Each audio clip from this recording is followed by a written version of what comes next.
7월부터 전국 병의원에서 치질, 백내장 등 7개 질병에 대해 포괄수가제가 도입됩니다.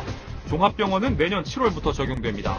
포괄수가제는 미리 정해놓은 가격을 지불하는 일종의 진료비 정찰제로 지금까지는 진료행위 하나하나에 환자가 모두 비용을 지불하다 보니 최종 진료비를 환자가 예측할 수 없었지만 앞으로는 정부가 가격을 매기게 되는 셈입니다. 이에 따라 환자 부담금이 평균 10만 원 줄어들 것으로 보입니다.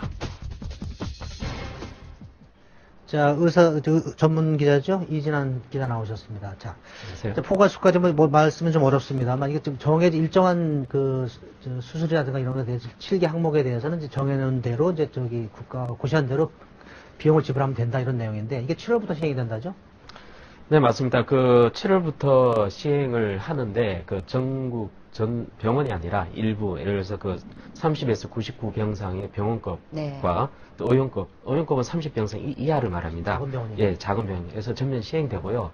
전국적인 시행은 내년 7월에 다 모든 병원이 종합병원 포함해서 다 시행이 되는 것입니다. 지금 보면 이제 뭐 제왕절개랑 앞에 잠깐 화면에서 나왔지만 7개 질환에 네. 대해서만 일단 실시를 하는 거지 않습니까? 네, 맞습니다. 근데 그 7개 질환이 왜 기준을 왜 그걸로 했는지, 또 질환이 또 다른 질환도 많잖아요. 네네. 그걸로 더 확대될 수도 있는 건지 그런 것도 좀 궁금합니다. 현재가 이제 맹장염, 네. 우리 흔한 질환이고요. 네. 또 제왕절개도 흔하고요. 대충 보면 대부분 우리가 흔히 접하는 질환이고 네. 또 수술법이 확실하게 정립되어 있는 질환입니다. 아. 그래서 이 정도의 어떤 수술적 치료 정도는 아마 포괄수가제에 포함될 수 있다고 정부에서 아마 본 것 같고요. 어느 병원이든 비슷한 수준이다 이렇게 비슷한 맞나 수준이다. 보죠? 근데 앞으로 이제 암이라는 건 워낙 또 치료법이 다양해서 네. 앞으로 이제 정부에서 계속 고민을 해가지고 이제 포괄수가제 아마 집어넣을 이제 예정인데 아직까지는 이 정도에서 정착 단계를 좀 하고 있는 중입니다. 지금 보신 대로 이제 7개 항목에 대해서 이제 정찰제를 실시하면 이제 가격이 좀 많이 내려간다. 그래서 이제 환자들한테 도움이 된다는 게 정부의 설명인데, 저 가격이 얼마나 좀 변동이 있었는지, 그걸 좀 한번 설명 좀 해주시죠. 이번 시행으로 환자의 부담은 전체적으로 21% 정도 부담 줄게 되는데요. 대상 질환 아까 7가지 백내장하고 편도, 맹장염, 탈장, 치질, 그다음에 자궁수술, 제왕절개, 분만 등인데요.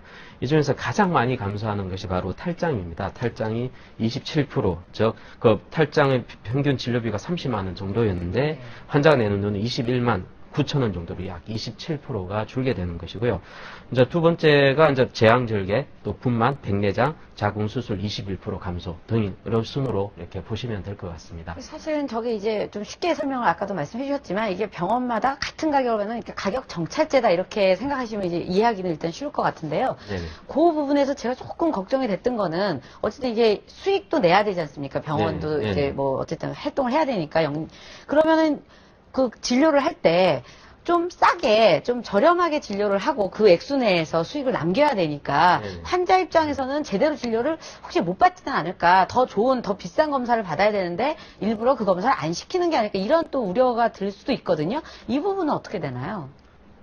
아무래도 돈 있는 사람은 좀 값비싼 의료 혜택을 좀 받고 싶기도 네. 하길 것 같은데요. 근데 대개의 경우 이 정도 질환의 경우는 아까 말했지만 치료법이 어느 정도 정착되어 있는 네. 상황이고, 그래서 아무래도 기존의 해이별 수가보다는 검사를 더 적게 하고 또 수술도 더 좋은 치료법을 못하게 되는 상황은 큰 단점으로 지적될 수 있는데요. 네. 하지만 환자 입장에서 또 생각해보면 또 과잉 진료 이런 걸 또 막을 수도 있고, 네. 또 환자의 그만큼 부담도 줄어들게 되고, 정부 입장에서도 건강보험 재정에 또 도움이 되기 때문에 장기적으로 봤을 때는 그래서 이걸 추진하고 있는 것입니다. 그래서 시청자들께서는 좀 오해를 하실 수 있을 것 같아요. 예를 들면 제왕절개술이 전에는 41만 원이었는데 이제 31만 원 된다면 31만 원만 내면 되나 보다는데, 그게 아니고 이제 이건 기본이고 이제 거기에 뭐 선택을 하거나 하면 추가 더 내게 되는 거죠. 예, 그렇죠. 환자들이 좀 오해할 수 있는 네. 상황이라서 좀 명확하게 얘기는 해야 될 것 같습니다. 포괄수가제 기준은 기존의 6인실을 기준으로 한 것입니다. 입원실, 그래서 6인실 입원실 6인실이고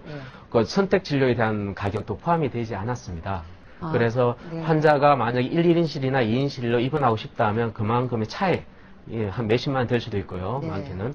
그 정도 차액은 또 지불해야 되는 것이고요. 또 선택 진료도 네. 마찬가지입니다. 근데 예를 들면 요새 병원에 늘 병상이 부족하지 않습니까? 네. 그럼 사실 6인실을 하고 싶어도 1, 2인실 비싼데 울며 겨자 먹기로 1, 2인실 왜 가는 경우도 늘 보도도 많이 네, 나오고 하는데 이런 맞습니다. 경우는 그럼 돈을 더 내긴 해야 되는 거죠. 그렇죠. 그 맹장, 특히 그런데 다행히 이제 요 정도의 질환은 우리가 말하는 중소병원 정도에서도 충분히 진료를 하기 때문에 네. 말씀하신 그 분은 주로 종합병원, 네, 많이 큰 병원이죠. 큰 병원 예. 위주로 예, 되게 별 큰 그런 문제는 있을 수도 있지만 아주 심각하진 않을 것 같다는 생각을 예, 하게 되는 것이죠. 예, 네. 요즘은 근데 저 출산하시는 분들도 이제 뭐 다인실 원하는 분들도 있지만 또 쾌적하게 좀 적은 사람인데 그렇게 원하는 사람들도 그럴 좀 수도 있는데 많더라고요. 비용 차이가 굉장히 많이 많이 나죠. 나죠. 많이 예, 납니다. 맞습니다. 사실. 예. 그럼 이 의사협회에서는 좀 별 좋아하지 않을 것 같아요. 보니까 이 결정하는데 협회에서는 좀 별 참여를 안 했다고 그런 것 네. 같아요. 예, 그, 사실은 요번에 수가도 사실은 올렸습니다. 그 2.7% 수가 올렸기 때문에 병원 입장에서는 많이 그 환자를 받을수록 사실은 또 돈을 많이 벌 수 있는, 2.7%의 돈을 벌 수 있는 상황인데, 의협에서는 반대하는 입장입니다. 그, 아무래도 이제 환자 입장에서 먼저 생각해 보면 아무래도 의료기기 재료값을 값싼 것을 사용하고 최소화하기 때문에 의료질 서비스가 떨어질 것이고 그만큼 국민의 의료 선택은 축소된다는 것도 있고요. 가장 근본적인 건 기존에 이제 그 보건복지부나 이제 의협과의 관계, 또 신뢰도가 좀 떨어졌다라고 판단한 경우도 있습니다. 예, 뭐 이와 관련된 뭐 정보라든가 그 시청자분들이 이제 뭐 찾아볼 때 그런 저 유용한 사이트라든가 연락처 같은 게 있습니까? 예, 그 다 스마트 다 사용하시나요? 스마트폰. 스마트폰. 예, 그 검색을 통해서 병원 정보 네. 앱이 만들어져 있습니다. 거기에서 다운받아서 보면 그 정보를 쉽게 찾을 수 있고요. 인터넷으로 보면 건강보험 심사평가 홈페이지에 들어가서 보면 쉽게 찾을 수가 있습니다. 네. 예, 하여튼 포괄수까지 뭐 이게 좀 저기 환자들한테 뭐 저렴한 값으로 되고 또 과잉진료라든가 막교한 거라는데 아무튼 뭐 처음에 시작할 때는 좀 부분적으로 문제점이 있게 좀 보완을 해서 완벽한 좀 시스템이 갖춰지도록 정부 당국이 좀 노력을 기울였으면 좋겠습니다.